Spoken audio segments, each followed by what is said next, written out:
अस्सलाम वालेकुम नाज़रीन। एक मरतबा हज़रत ख्वाजा मोइनुद्दीन चिश्ती अजमेरी रहमतुल्लाह अलैह राना सागर के करीब तशरीफ़ फरमा थे। उस तरफ से चरवाहा गाय के चंद बच्चों को चराता हुआ निकला।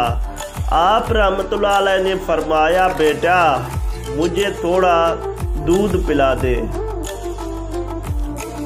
उसने ख्वाजा साहब के फरमान को मजाक समझा और अर्ज किया, बाबा ये तो अभी बच्चे हैं,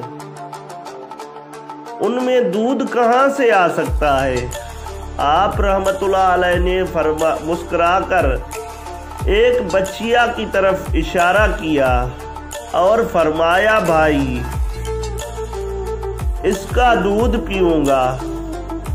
दूध वाला जोर से हंसने लगा, ये तो अभी बहुत कम उम्र है।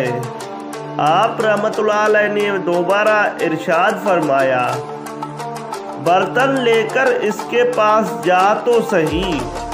वो हैरान होकर बच्चिया के पास गया तो क्या देखता है कि बच्चिया के थन जो पहले बराए नाम थे और अब उसके तनों में काफी दूध भरा हुआ है।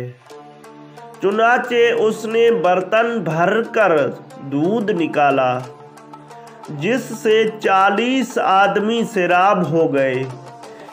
ये देखकर चरवाहा कदमों में गिर पड़ा और गुलामों में दाखिल हो गया।